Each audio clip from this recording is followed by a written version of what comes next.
الله الرحمن الرحيم إن الذين يحبون أن تشيع الفاحشة في الذين آمنوا لهم عذاب أليم في الدنيا والآخرة والله يعلم وأنتم لا تعلمون۔ اللہ رب العزت کا ارشاد گرامی ہے کہ بے شک وہ لوگ جو اس بات کو چاہتے ہیں کہ مسلمانوں کے درمیان،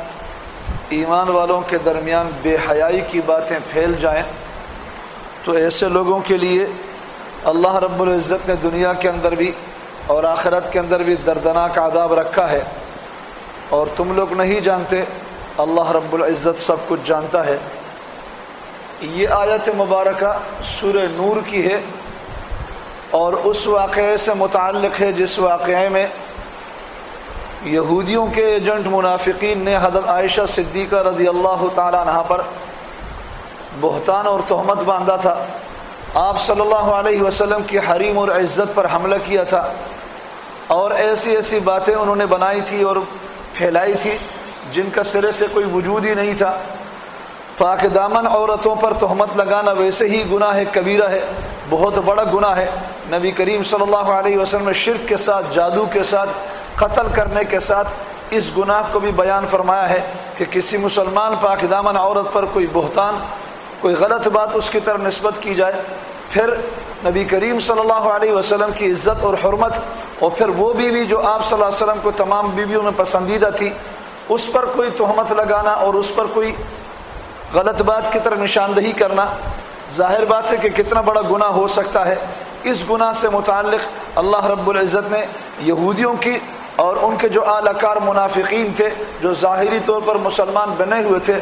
ان کا نظریہ، ان کا ذہن اللہ پاک نے اس آیت مبارکہ کے اندر بیان فرمایا ہے کہ یہ لوگ اس قسم کی بیہودہ اور بہتان والی اور تہمت والی باتیں اور زنا کی طرف نسبت والی باتیں کر کے یہ چاہتے ہیں کہ مسلمانوں کی آپس میں ایک دوسرے کے بارے میں بیہودہ اور فحش کلام ان کی زبان پر جاری ہو جائے، اور اس کی وجہ سے یہ اللہ کی رحمت سے دور ہو جائیں، جس طرح ہم اللہ کی رحمت سے دور ہیں اور اللہ کے لعنت کے مستحق ہیں، اسی طرح یہ بھی ایسے ہو جائیں۔ تو اللہ رب العزت نے ان کی حالت بیان فرمانے کے بعد فرمایا کہ بھئی کہ ان کے لیے دنیا کے اندر بھی اور آخرت کے اندر بھی دردناک عذاب ہے۔ چنانچہ ایسے ہی ہوا کہ آج بھی نبی کریم صلی اللہ علیہ وسلم کے زمانے سے لے کر آج تک اور آج کے بعد بھی اللہ رب العزت ہر وقت ہر جگہ یہودی اور ان کے ایجنٹوں کو ذلیل و رسوا کریں گے، کبھی بھی دنیا میں یہ عزت نہیں پائیں گے۔ لیکن میرے اور آپ کے لیے اس آیت مبارکہ اور اس واقعے کے اندر یہ عبرت ہے، یہ درس ہے کہ بے حیائی کی باتیں کرنا، غلط باتیں کرنا، کسی کی طرف زنا اور اس قسم کی باتوں کی نسبت کرنا اگر حقیقتاً موجود ہو، حقیقتاً ایسے ہوا بھی، کسی مرد سے کسی عورت سے ایسی بات سرزد ہوئی بھی، تو ہمارے لیے جائز نہیں ہے کہ ہم ایسی بات کریں، اپنی زبان پر اس واقعے کو، اس بات کو لے کر آئیں۔ اور اگر ایسی بات نہیں ہوئی ہے تو پھر تو بہت بڑی بات ہے کہ آدمی اس باتوں کے اندر پڑے۔ اسی طرح صرف یہی نہیں بلکہ ایسی باتیں جو کہ شریعت کے تقاضے کے روح سے درست نہ ہو، جیسے کہ بیہودہ فحش، کوئی